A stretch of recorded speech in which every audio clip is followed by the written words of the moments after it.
주 예수 그리스도 이름으로 하나님 말씀 증거하겠습니다. 열왕기상 17장, 열왕기상 17장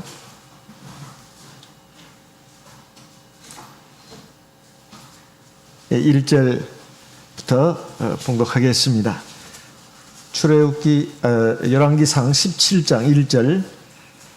길르앗에 우가는 자 중에 디셉 사람 엘리야가 아합에게 고하되 나의 섬기는 이스라엘 하나님 여호와의 사심을 가리켜 맹세하노니 내 말이 없으면 수년 동안 우로가 있지 아니하리라 하니라.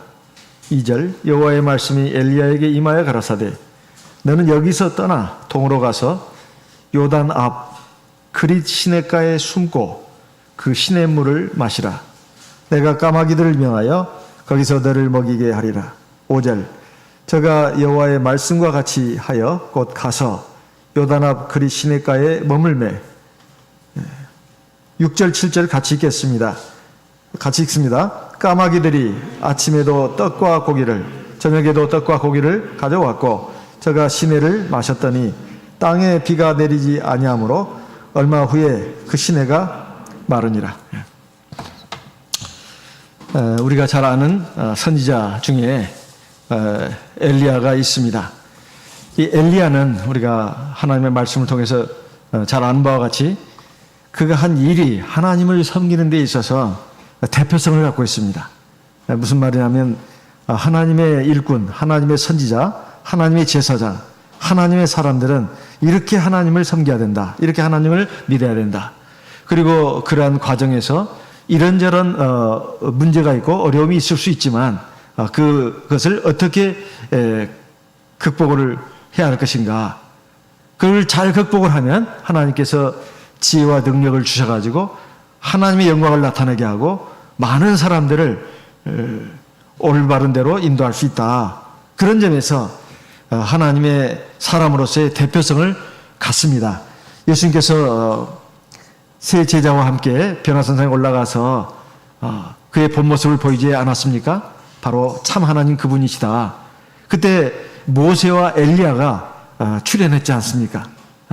구약시대에 대표적인 두 하나님의 사람을 든다면 바로 이 모세와 엘리야입니다. 모세는 율법 시대의 대표자고 엘리야는 선지자 시대의 대표자라고 할 수 있습니다.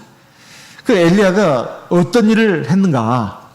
신약 성경에 들어와서 누가복음에 이렇게 말씀하고 있습니다. 누가복음 1장 17절 말씀을 읽겠습니다. 누가복음 1장입니다. 누가복음 1장 17절.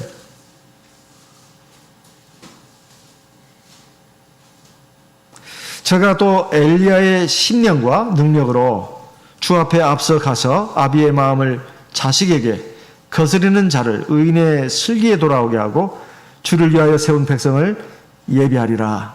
지금 누구 얘기를 하고 있는가? 지금 엘리야 얘기를 하고 있는 것 같지만 사실은 세례 요한을 지금 소개하고 있는 장면입니다. 지금 세례 요한이 엄마 뱃속에 있을 때 하나님께서 천사를 보내가지고 이제 지금 세례 요한이 어떤 사람인가 이것을 지금 말해 주는 것입니다. 그래서 아직 이제 잉태를 하기 위해 잉태하기 전에 하나님께 천사를 보내가지고 그의 아버지에게 지금 사가랴라고 그 제사장입니다. 그 제사장에게 지금 세례 요한을 지금 보내줄 것을 지금 얘기하고 있습니다. 근데 그 세례 요한이 어떤 사람인가 여기 지금 소개하고 있는데 바로 엘리야의 신령과 능력을 가진 사람이라 이렇게 되어 있습니다.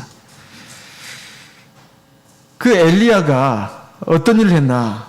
거기에 보면 엘리야 신령과 능력을 가지고 많은 사람들, 특히 하나님의 백성들의 마음을 돌이켜서 하나님께로 향하게 했다는 것입니다.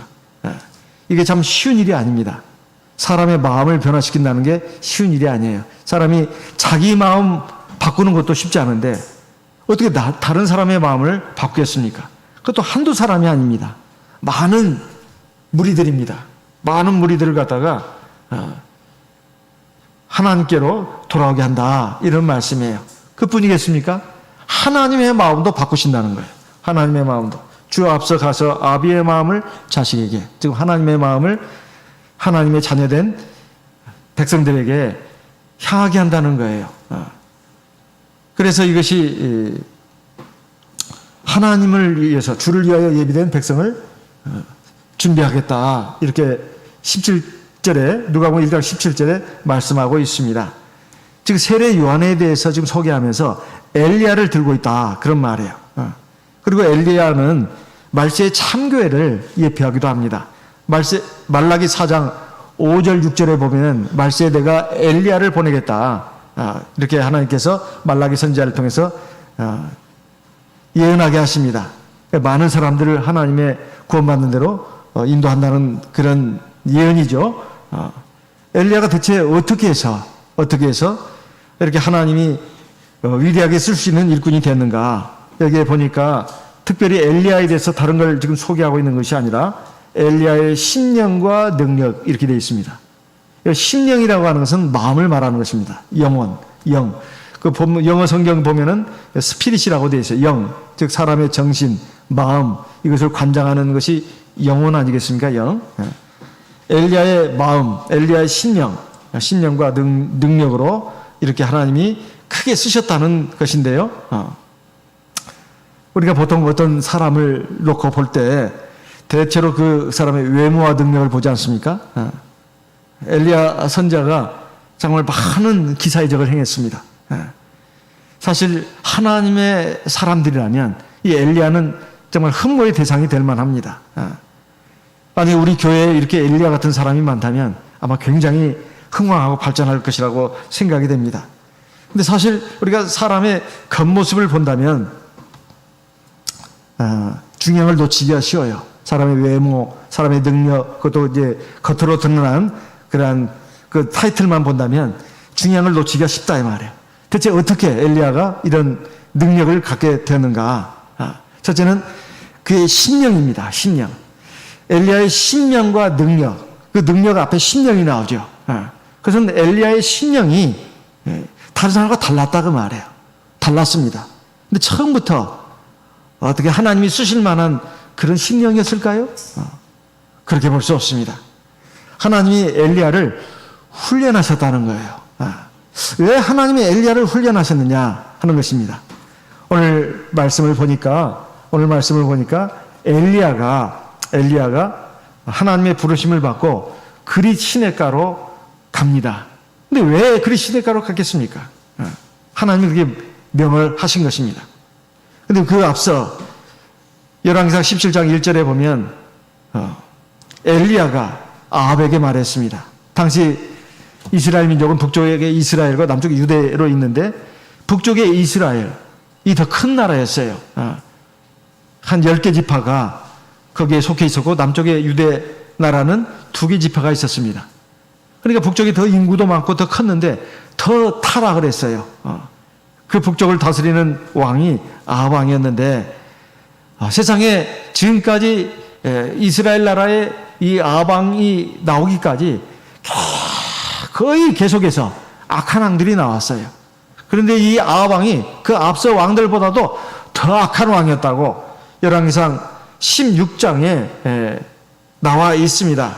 그 앞에 그 선대 왕들에 대해서 쭉 소개하면서 이 아합 왕은 그보다도 더 악한 왕이었다.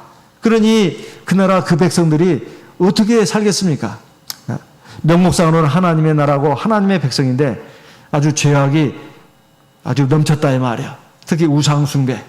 하나님을 믿는 것이 없는 건 아닙니다. 하나님을 믿는 것도 있으면서 사실은 이방 민족들의 그 우상숭배를 같이 본받았다, 이 말이야. 그렇게 된 이후에는 그 아합 왕이 결혼한 여자가 바로 시돈에서 온 이세벨이라고 하는 그런 여자입니다.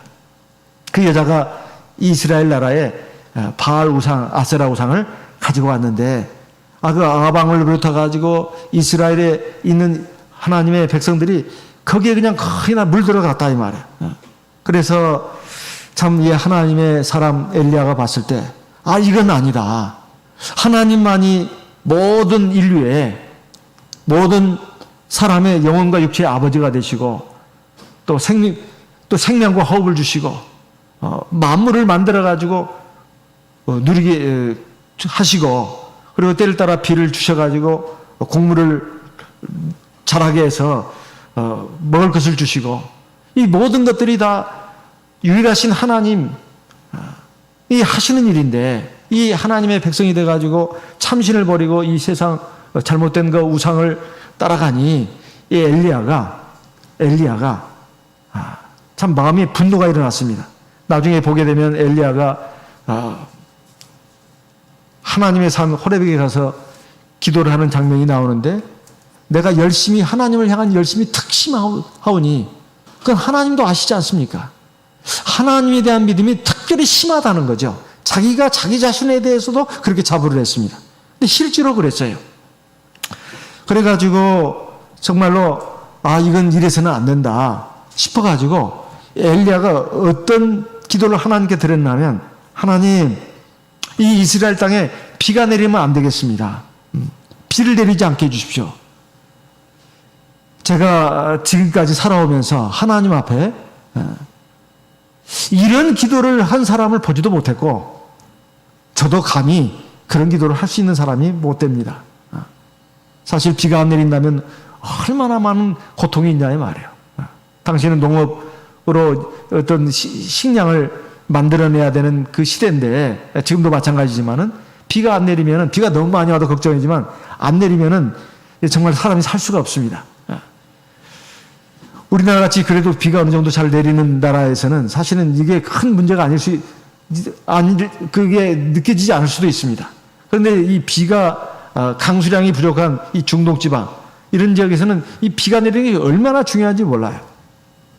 그래서 바알 우상, 아세라 우상을 섬긴 것도 사실은 그 농사와도 관련이 있습니다.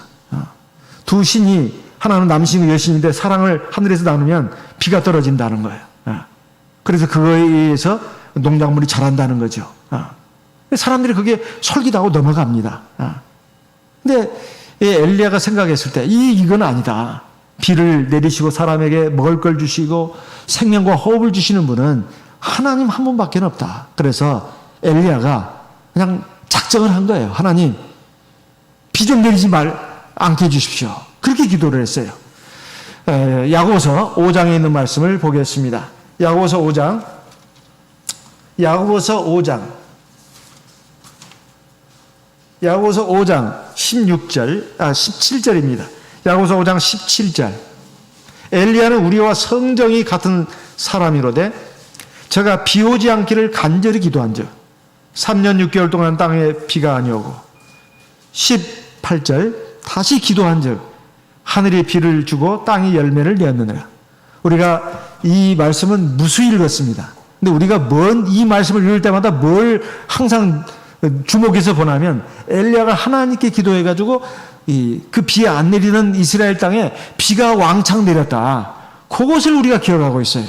근데 그 앞에 부분을 우리가 가볍게 지나간 때가 굉장히 많습니다. 여기 보게 되면 엘리야가 비 오지 않기를 간절히 기도했다.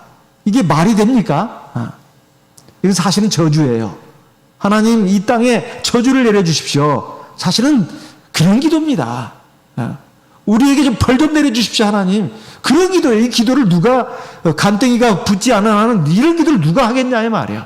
하나님 나한테 우리 가정에 우리 사는 이 나라에 좀 저주를 내려주십시오. 이 기도를 누가 하겠습니까? 근데 엘리야가 했어요. 엘리야가 그런 기도했다 이 말이에요. 그는 우리와 성정이 같은 사람이라고 되어 있어요. 사실은 거의 같은 그런 심성을 가진 사람이다 이런 말입니다. 근데 어떻게 비가 오지 않기를 간절히 기도했냐 이 말이에요. 그래가지고 3년 6개월 동안이나 비가 안 왔습니다. 이건 보통 문제가 아니에요. 그런데 이게 누가복음 4장에도 보면 똑같은 말을 하고 있습니다. 3년 6개월 동안 비가 이스라엘 땅에 안 왔는데 그때 그 과부 중에 사르밧 과부가 있었고 엘리야 선지자가 그 집에 갔다. 그 내용이 나옵니다. 사실 이게 참 보통 문제가 아닙니다. 보통 문제가 아니에요. 그런데 여기에 보면 3년 6개월 동안 비가 내리지 않았다고 했는데 기도해가지고요. 그런데 열왕기상 18장 1절에 보면 이런 말씀이 나옵니다. 열왕기상 18장 1절입니다. 많은 날을 지내고 제3년에 여호와의 말씀이 엘리야에게 임하여 가라사대 너는 가서 아합에게 보이라. 내가 비를 지면에 내리리라. 많은 날은 상당한 시간이 흘렀다는 거죠. 하나님의 말씀이 언제 나타났냐? 제3년에 나타났어요.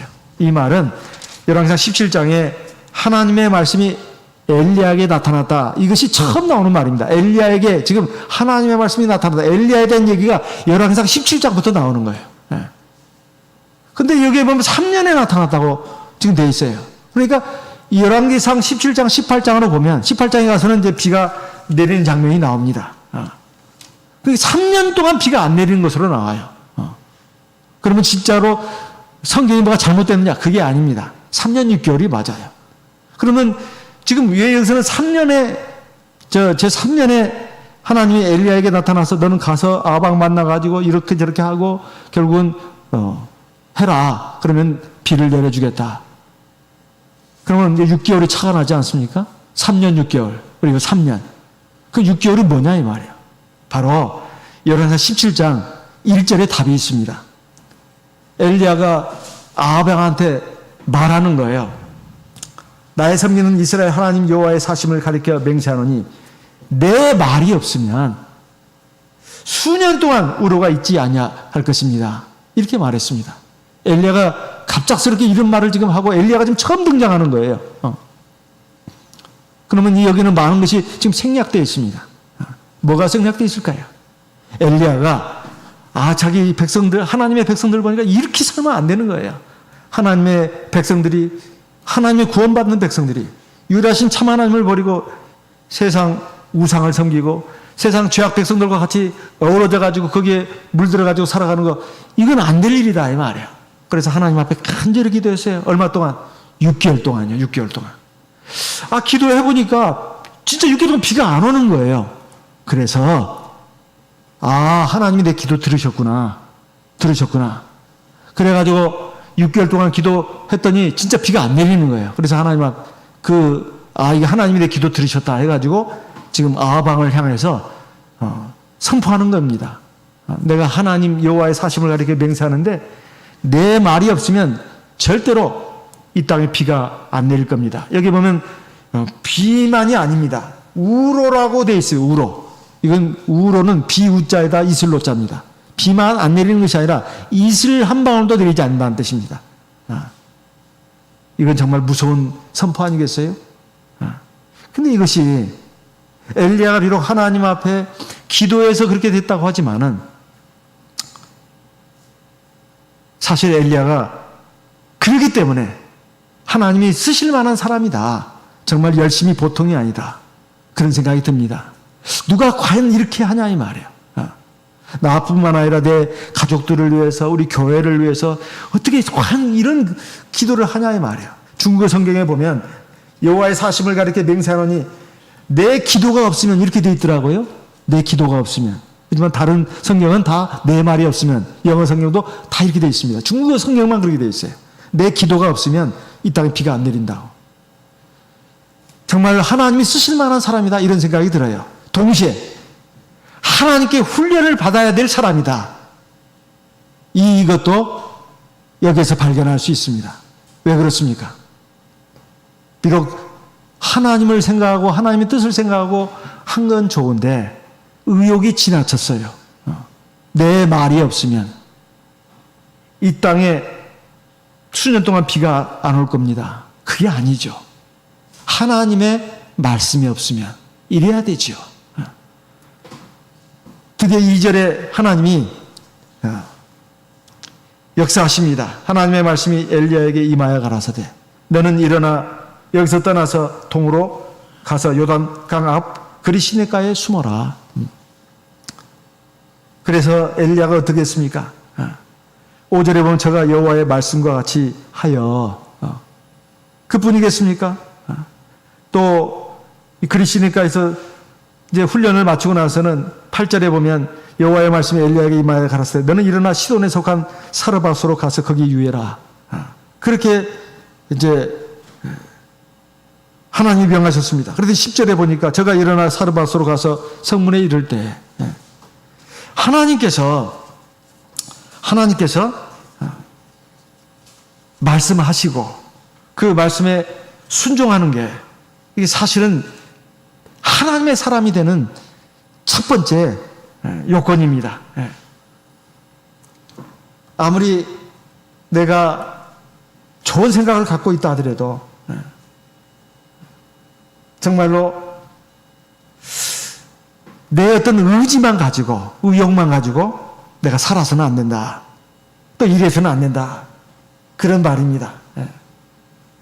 그래서 자기 뜻, 자기 말, 자기 능력으로 또 하는 것처럼 해서도 안 된다 그 말이에요. 사실 오직 하나님이 허락하셔야 되고 하나님의 뜻, 말씀이 이루어져야 되고 그것도 하나님의 함께 하심으로 능력으로 이루어져야 된다. 이렇게 일을 생각하고 해야 하나님이 기뻐하십니다. 베드로전서 4장 7절 11절 말씀을 보겠습니다. 베드로전서 4장 베드로전서 4장입니다. 베드로전서 4장 7절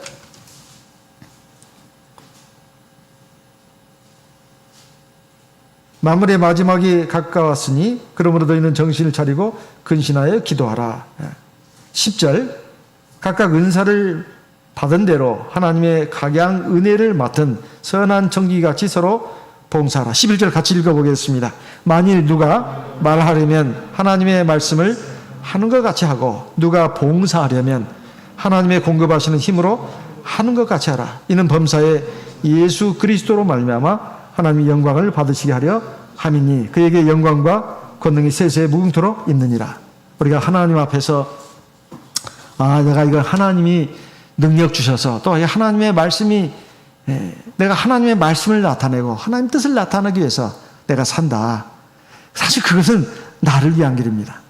그래서 교회에서도 내가 하고 싶은 일을 하는 것이 아니라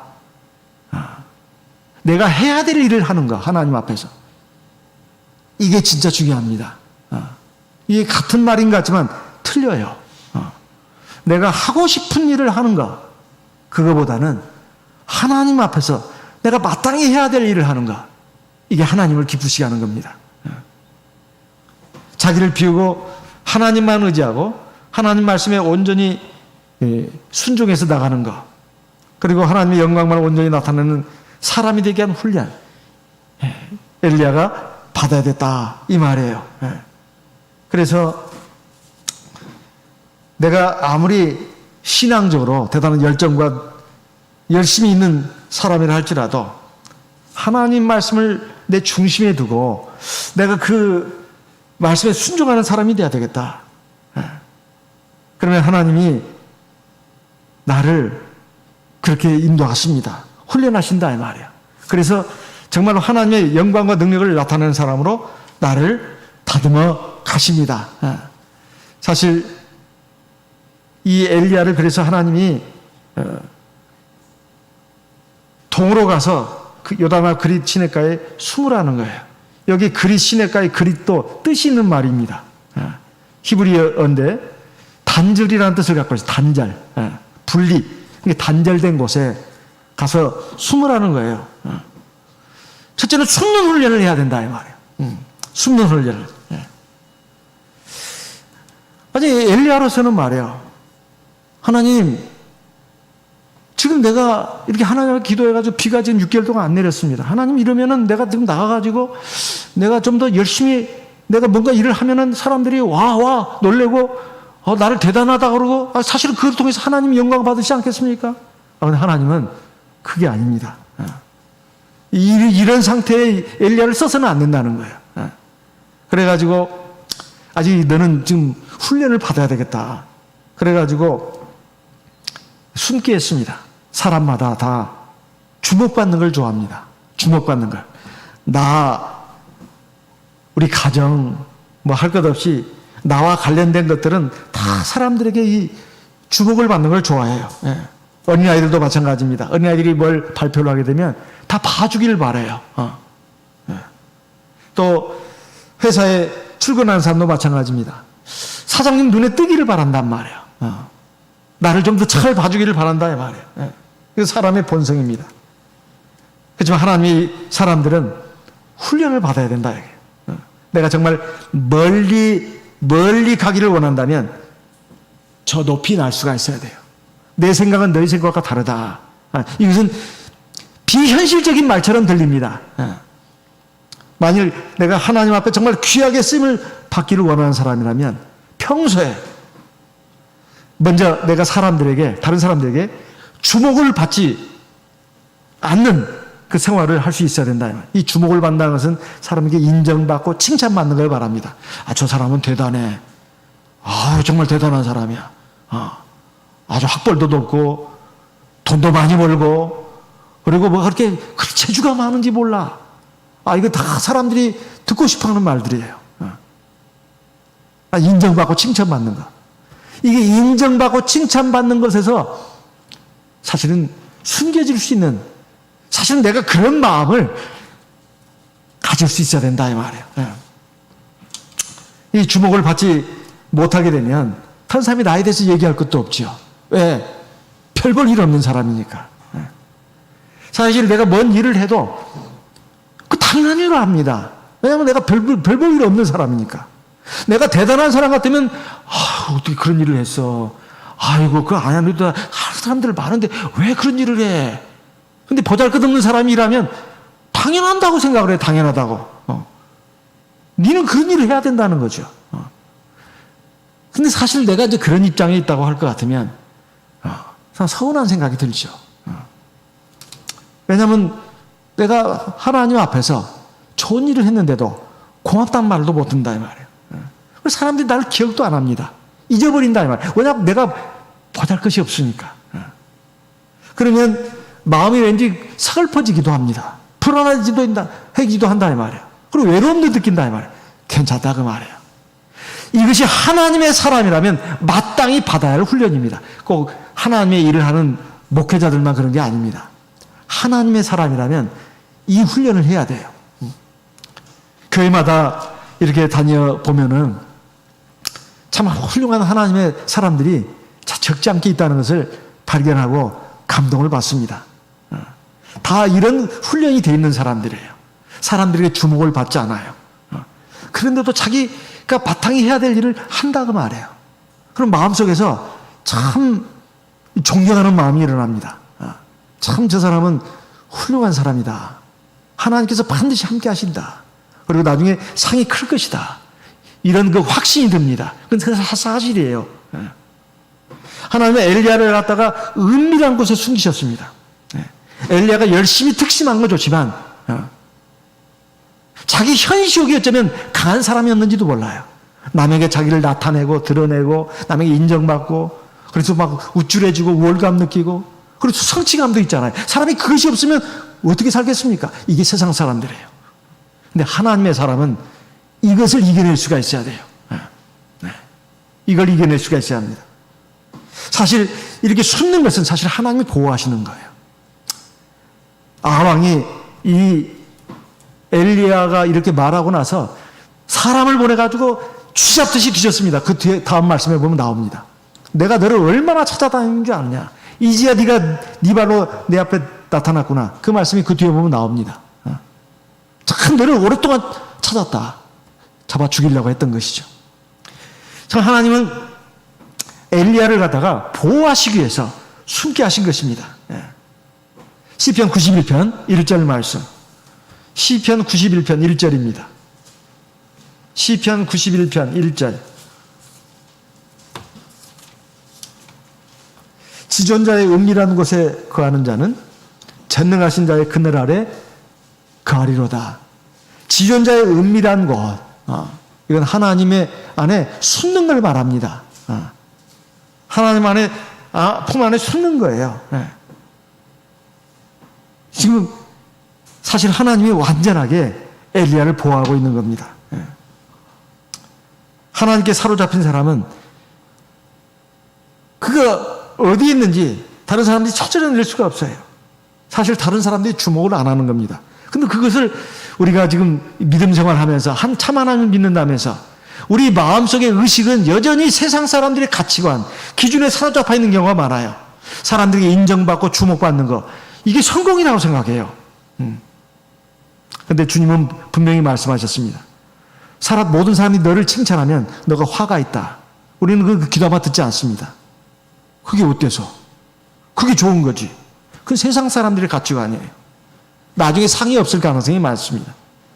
그리고 나중에 하나님 매 맞을 가능성이 많아요. 어쩌면 구원도 못 받을 가능성도 있어요. 그게 좋겠습니까? 당장은 좋은데 나중에 영원히 안 좋아요.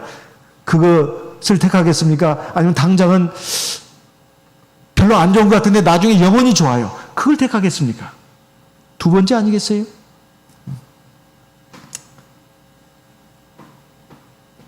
사람들의 주목을 받지 못하고 이렇게 소외될 수도 있습니다. 매도 고독할 수 있어요. 하지만 하나님은 자기 품 안에 이게 두고 있는 겁니다. 그를 보호하시는 거예요. 그리고 또 은밀한 곳에 숨는다는 것은 또 다른 의미가 있습니다. 그건 바로 뭐냐면 심령을 훈련하는 거예요. 엘리야를 갖다가 지금 그리 시낼까 요단 앞 그리 시낼까 이거 단절된 곳입니다. 아무도 모르는 곳이에요. 엘리야가 거기 가서 있다고 하는 거 누구도 몰랐습니다. 근데 거기서 뭘 하나님이 훈련하셨느냐? 엘리야의 심령을 훈련하셨어요. 어떻게 심령을 훈련하신다는 것입니까? 사실 하나님의 사람들이 자기의 마음을 다스리고 안정시키고 그리고 하나님 앞에 바르고 강건하게 훈련을 받으려면 피않고 이렇게 외딴 곳으로 보냄을 받았어요. 성경에서 보면 하나님의 많은 위대한 사람들이 그 훈련을 받았습니다. 모세도 그러지 않았습니까? 하나님은 모세를 광야로 보내가지고 거기서 40년 동안 양을 치게 했잖아요. 그게 사실 훈련이에요. 그 시간은 보통 긴 세월이 아닙니다. 근데 그가 젊었을 때는 굉장히 말을 잘했어요. 유능했습니다. 애굽에서 모든 학술을 배웠으니까. 말도 잘하고 일도 잘했습니다. 이건 사도행전 7장에도 나오는 말씀이죠. 근데 광야 생활 40년 동안 하면서 그 능력을 다 잃어버렸어요. 말도 제대로 못하게 됐어요. 그렇게 말 잘하던 사람이 말입니다. 근데 하나님이 그 모세를 쓰셨어요. 실제로 모세가 말을 못한다고 하고 실제로 못했나 봐요. 그래서 하도 모세가 뻗대니까 호렙산에서 네 형 아론을 내가 붙여줄게. 그 네 형 아론 말 잘하는 거 내가 다 안다. 그러면 알겠습니다. 그래서 아론이 보좌관으로 따라 붙었잖아요. 그 모세가 말을 잘 못하게 됐다는 거예요. 그렇게 말 잘하던 사람이 말이에요. 사람이 세상에서 저 사람 똑똑해 유능해 이렇게 박수를 치고 온다고 해서 하나님이 쓰시는 거 아닙니다. 저 사람은 말도 참 잘 못하고 별로 보잘것없어. 그렇다고 해서 하나님이 안 쓰시는 것도 아니에요. 그것은 꼭 뭐 하나님의 일을 하는 데만 해당되는 게 아닙니다. 살아가는 그것이 그래요. 사람이 인물도 좋고 많이 배우고 똑똑하고 그리고 가진 것이 많으면 하나님이 막 함께 하실 것 같습니까? 그것 때문에 함께 하시는 게 아니에요. 중요한 것은 마음입니다. 마음. 그래서 그것은 사람이 어떻게 잘 못해요. 자기가. 그래서 하나님이 광야로 보내시는 거예요. 그럼 거기서 이제 젊었을 때는 그게 충동적이었어요. 막 성질 나는 대로 말하고 행동하고. 그런데 광야 생활을 하면서부터 아주 성격이 온유해졌어요. 누가? 모세가 말해요. 이 세상에서 땅에서 모세만큼 온유한 사람이 없다고 성경 말씀에 나와 있지 않습니까? 예수님은 또 어땠습니까? 당연히 하나님이시니까 무슨 훈련이 필요하겠어요. 근데 30세 여간이 돼서 하나님의 일을 하시려고 이제 하기 전에 광야에 가서 40일간 금식 기도를 하지 않았습니까? 그래서 성령으로 충만해지셨습니다. 마귀에게 시험을 받았지만 마음이 굉장히 안정되어 있었어요. 마음에 하나님의 말씀으로 아주 충만했습니다. 하나님의 성령으로 충만하고 말씀으로 충만해서 마귀의 시험을 아주 거뜬히 물리치고 무너뜨렸습니다. 세례 요한은 또 어땠습니까? 광야에서 생활했잖아요. 그러니까 하나님의 능력이 임하지 않았습니까? 입는 옷도 간소했어요. 먹는 음식도 아주 소박했습니다. 약대 털옷을 입고 메뚜기와 석청을 먹었잖아요. 이게 세상 사람들이 볼 때는 참말로 이건 비루한 삶입니다. 그런데 그의 능력은 보통 능력이 아니었어요. 사람들의 마음을 막 뒤집어 놓는 거예요. 어떻게? 올바르게 생명의 길로 말이에요. 사도 바울은 또 어땠습니까? 그가 다메섹으로 가는 길에서 주 예수님을 만나지 않습니까? 그리고 그 변화가 됐죠. 세례를 받습니다. 그리고는 어떻게 했습니까? 바로 사도들에게 강시하라 아라비아로 강의하러 갔다고 나오지 않습니까? 그래가지고 그 아라비아 강에서 3년 동안 생활했어요. 거기서 뭘 했겠어요? 하나님께 기도하면서 하나님 말씀을 묵상했지요. 하나님이 그에게 많은 계시를 주셨다고 되어 있습니다. 하나님의 위대한 일꾼이 됐잖아요. 엘리야가 그리 시내가로 간 것도 마찬가지입니다. 광야로 간 것 같다 이 말이에요. 사람들의 시선에서 사람들의 영향에서 벗어나는 거예요. 고독하게 하는 것입니다. 사람이 무사람들의 시선에서 벗어날 때 다른 사람들의 목소리를 들을 수 없을 때 비로소 듣게 되는 게 있습니다. 하나님의 말씀이에요. 그리고 자기를 보게 됩니다. 자기를 성찰하게 돼요. 그리고 하나님과 나의 관계를 생각하게 됩니다. 그러면 내 심령이 바뀌기 시작해요. 아, 내가 이렇게 살면 안 되겠다. 근데 맨날 그냥 뭐 분주합니다. 세상 일도 분주하지만 요즘은 뭐 스마트폰에 볼거리들이 어마어마하게 많아가지고 사람이 심심할 틈이 없잖아요. 혼자 있어도. 그러면 사실 이 고독한 광야의 환경에 놓였다고 할 수가 없어요. 그러면 심령이 점점점 메말라가는 겁니다. 황폐해져 가는 거예요. 늘 마음이 불안합니다. 뭐가 없어요, 속에.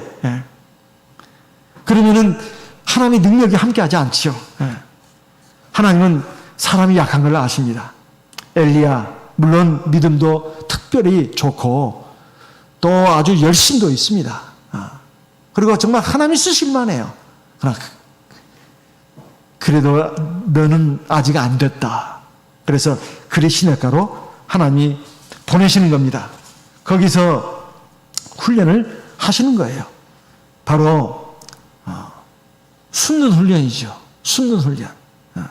그리고 또 거기서 또 무슨 훈련을 하셨습니까? 열왕기상 17장 4절 그 시냇물을 마시라. 내가 까마귀들을 명하여 거기서 너를 먹이게 하리라.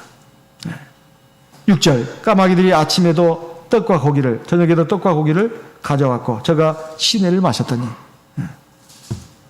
이렇게 하나님이 나에게 숨는 훈련을 하게 해가지고 경건의 훈련을 하도록 하시면 내가 참 어떻게 먹고 사나 그런 걱정을 하는 경우가 많아요. 그러나 그게 아닙니다. 하나님의 말씀대로 내가 숨는 훈련 그리고 경건의 훈련을 하면 사실 하나님이 책임져 주십니다.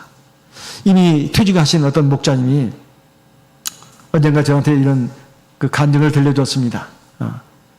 지방의 어느 교회에서 심호할 때 어떤 성도님이 어느 날 자기한테 찾아와서 목자님 제가 뭔 사업을 한번 해보려고 합니다.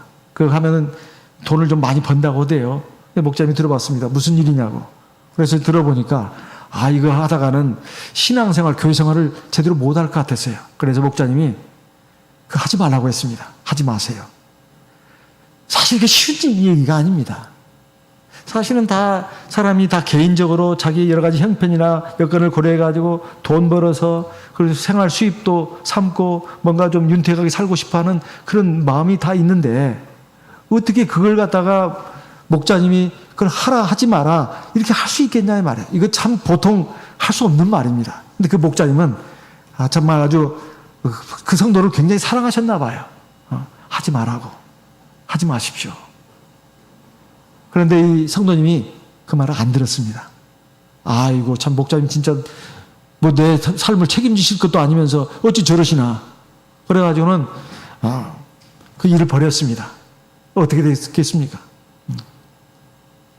어느 날 밤에 사고가 나가지고 우리 그 성도님이 병원에 입원했대요. 왜 그런가 했더니 자기 가게에서 손님들이 술에 취해가지고 술 먹고 그래서 그런지 몰라도 싸움이 벌어졌는데 그걸 말리다가 부상을 입었대요.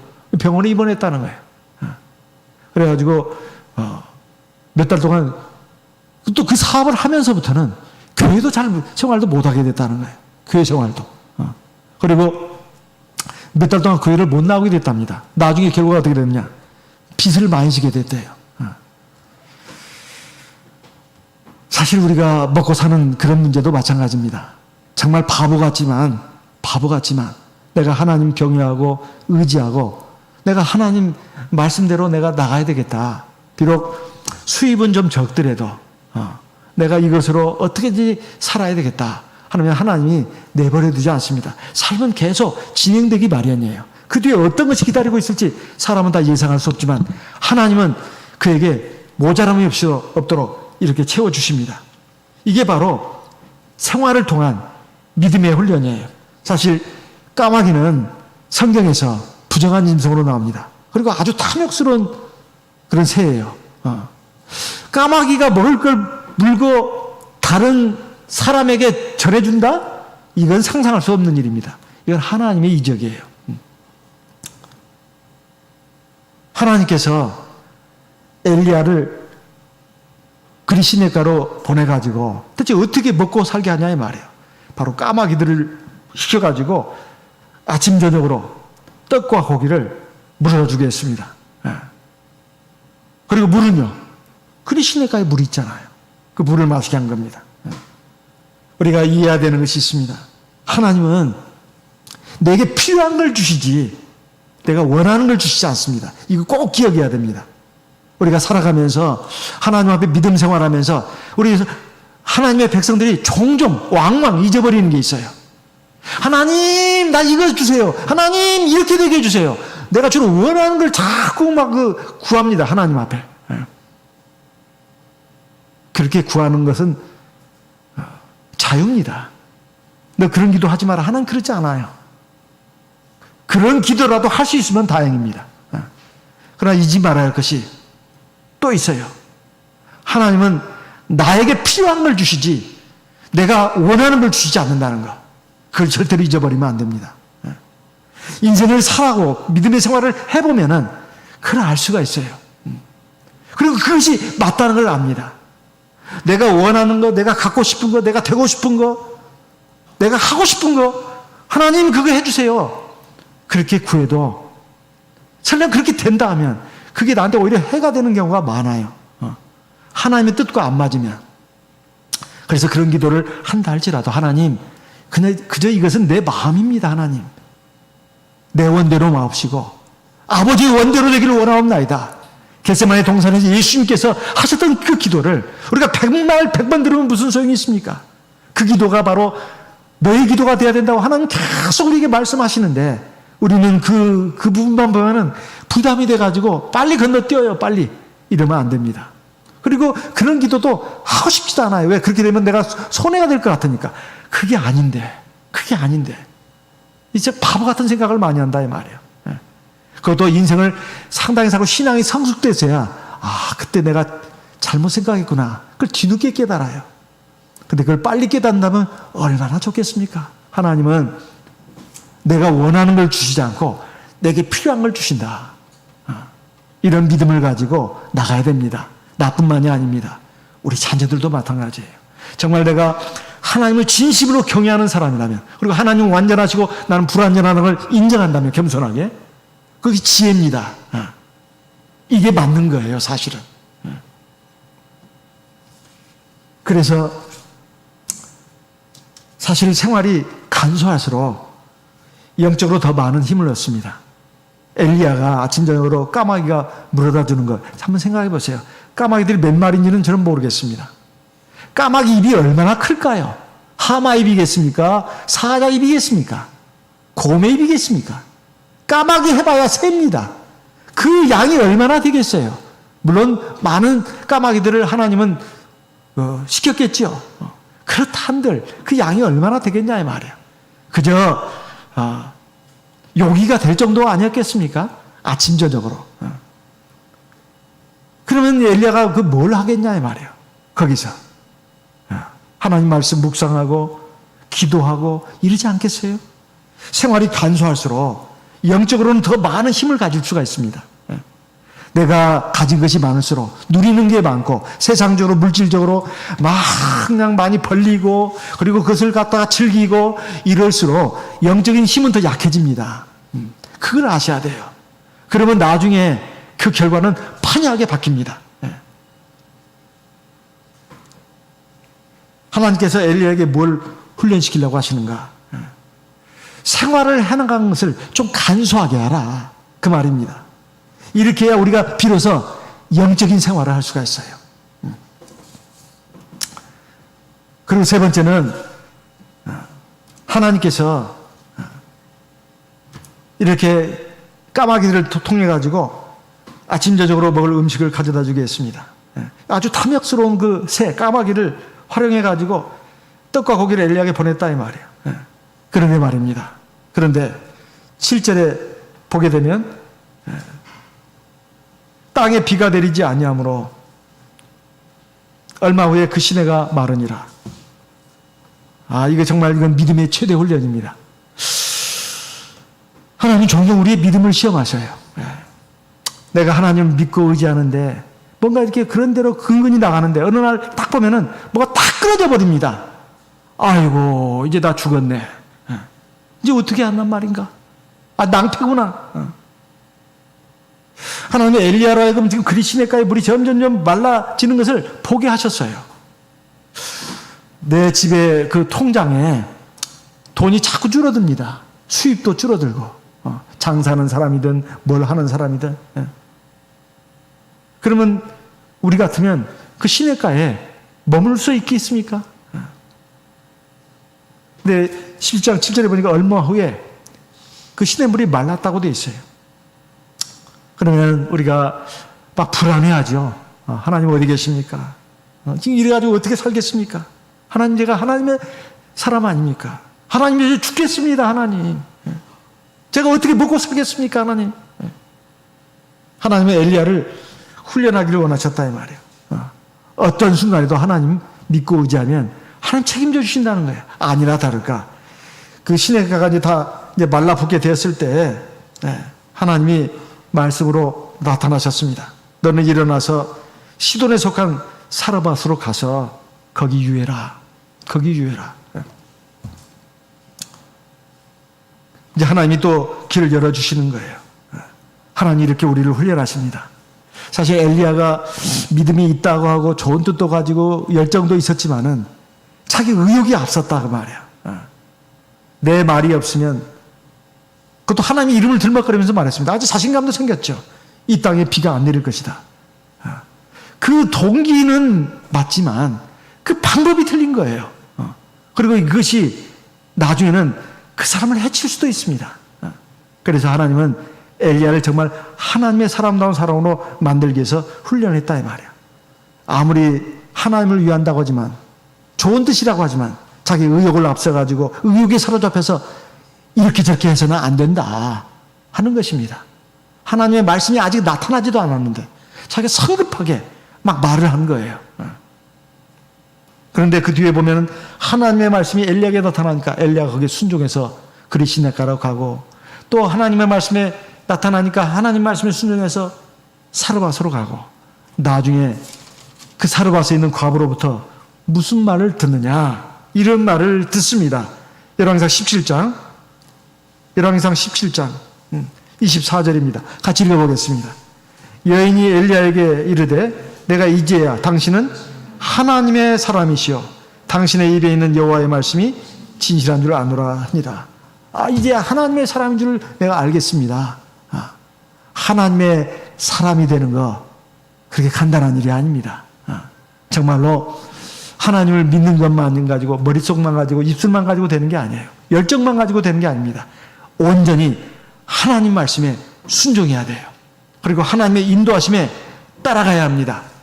내 생각, 내 의지, 내 감정 이거 접어두고 그리고 내가 원하는 것을 하나님이 해주셔야 한다고 이렇게 막 우격다짐으로 하나님 몰아붙일 것이 아니라 하나님이 나에게 원하시는 게 뭡니까? 이걸 가르쳐 주십시오. 제가 거기에 순종하겠습니다. 이게 하나님의 사람이에요. 하나님은 엘리야를 훈련시켰듯이 오늘 또 저 우리 모든 성도님들을 다 훈련하고 있습니다. 이 훈련을 믿음으로 겸손하게 받기 바라겠습니다. 그러면 하나님의 능력이 함께합니다. 그리고 하나님 영광 나타납니다. 가장 중요한 거. 정작 자기 자신이 참 기쁨과 즐거움을 누릴 수가 있습니다.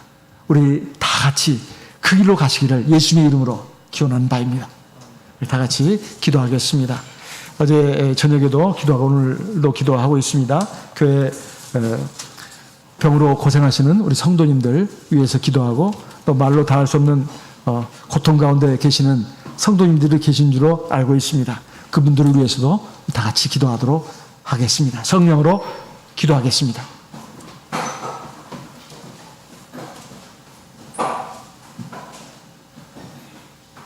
할렐루야. 주 예수 그리스도 이름으로 기도드려